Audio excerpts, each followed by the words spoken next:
Hello everyone, आप सभी लोगों का आपका अपने इस यूट्यूब चैनल पर स्वागत है। देखो, आज अब हम बात करते हैं। ये एक क्वेश्चन दिया है, मतलब इस पर find student A B C D E were supposed 5 student है। A B C D E were suppose to attend 8 lectures. ठीक है, ये कोई 5 स्टूडेंट है, ए बी सी डी और ये ई। ठीक है, ये 8 लेक्चर्स को अटेंड करते हैं, L1 L2 dot dot dot up to L8 तक। ठीक है, lectures and of combination. Only A attend all lectures. तो ए ने तो क्या करा, जैसे मान लो प्रेजेंट लगाते हैं ना, तो ऐसे कर करके एट एट सभी के सभी लेक्चर्स लिए हैं ए ने। ठीक है, E attended at least number of lectures 5 lecture. E ने 1 2 3 4 5 लेक्चर लिए हैं। ठीक है ना। If exactly 1 student was missing in each lecture, 1 student was missing in each lecture. Her lecture में कोई ना कोई एक स्टूडेंट ने जो है एक तरीके से छुट्टी की ही है, मिस किया ही है ना, each lecture. D attended more lecture than attended by B और सी। अब हमें पता नहीं है ये कितनी दफा आए हैं ये इसमें, तो मैं एक काम करता हूँ, बी के द्वारा अटेंड किए गए नंबर ऑफ डेज को एक्स कह देता हूँ, और सी के द्वारा जो है उसको वाई कह देता हूँ, और इसके लिए इसको जेड कह देता हूँ। ठीक है, अच्छा। अब देखो आगे, एक्स वाई जेड। ठीक है, ये मैंने मान लिया इनको। ओके, तो अगर मैं टोटल प्रेजेंट की बात करूं, टोटल प्रेजेंट, तो टोटल प्रेजेंट क्या होगा, देखना ध्यान से। वो क्या होगा, क्या बोलते हैं, ए ने तो पूरे 8 के 8 करे, प्लस इन्होंने, ई ने 5 लेक्चर अटेंड करे, 5 plus x plus y plus z. सही है, अच्छा। अब एक चीज देखो यहाँ पर, यहाँ पे अब आगे एक बात कह रहा है, और वो क्या कह रहा है कि एक मिनट।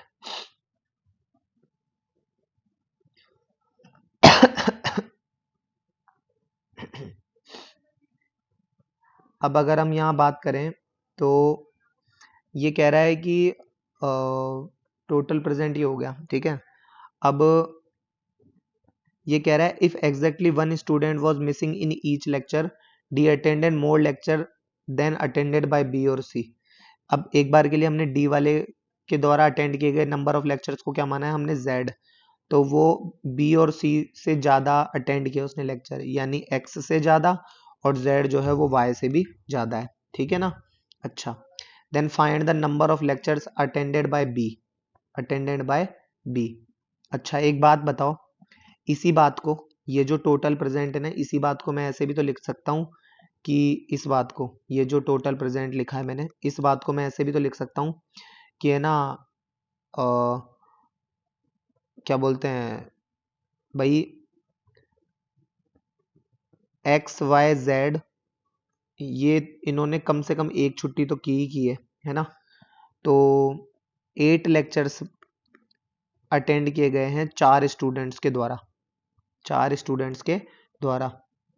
कैसे भाई, एक्स और वाई दोनों से ज्यादा है ये, एक्स और वाई दोनों से ज्यादा है, और टोटल जो अटेंडेंस है तो वो हमारे पास क्या आ गई, 32, 32।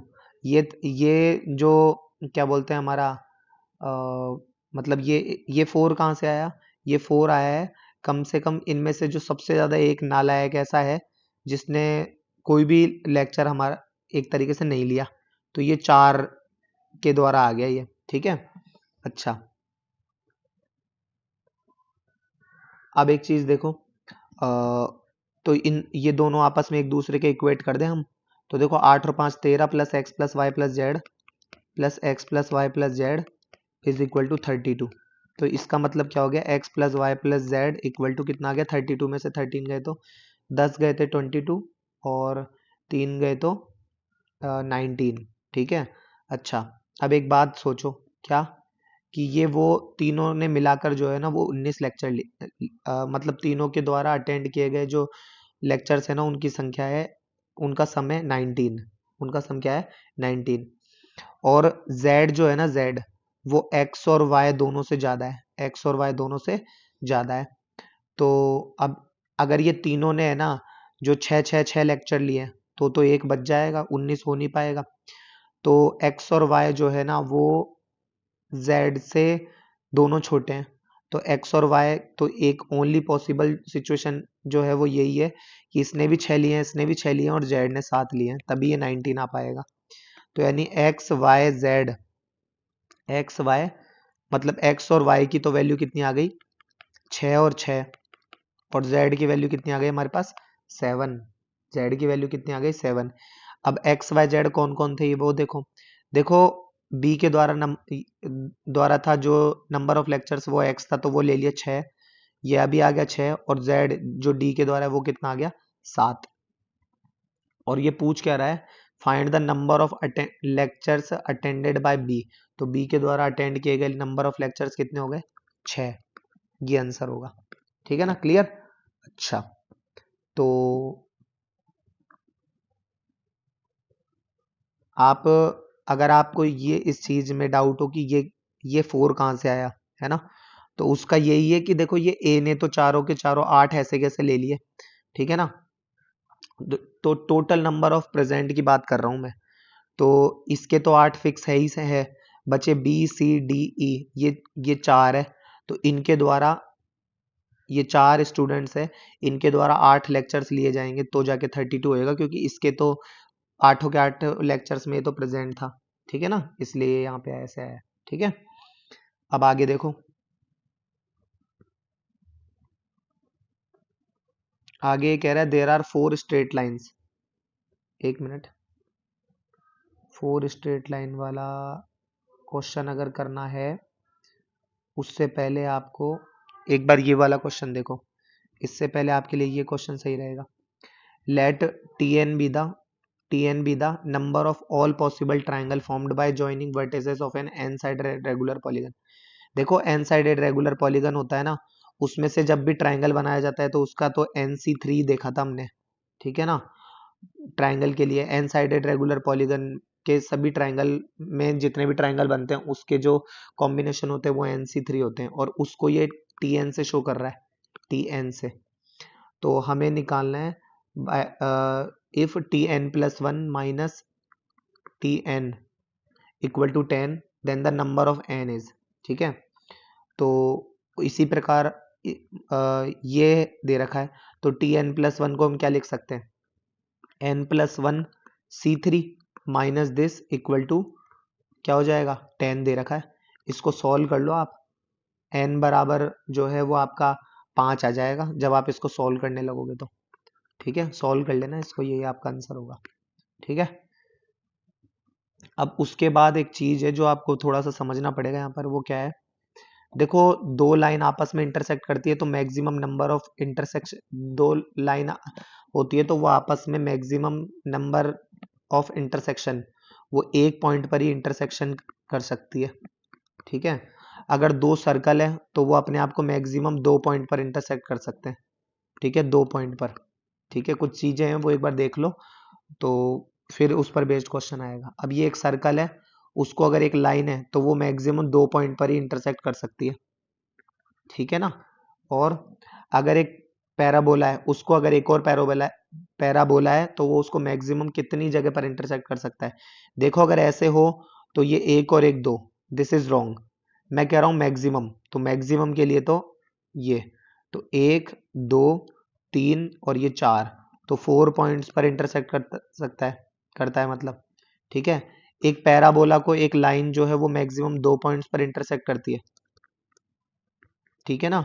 और उसके बाद में अगर एक पैराबोला है, उसको एक सर्कल जो है, सर्कल कितनी जगह पर इंटरसेक्ट करेगा वो देखें तो ये हो गया,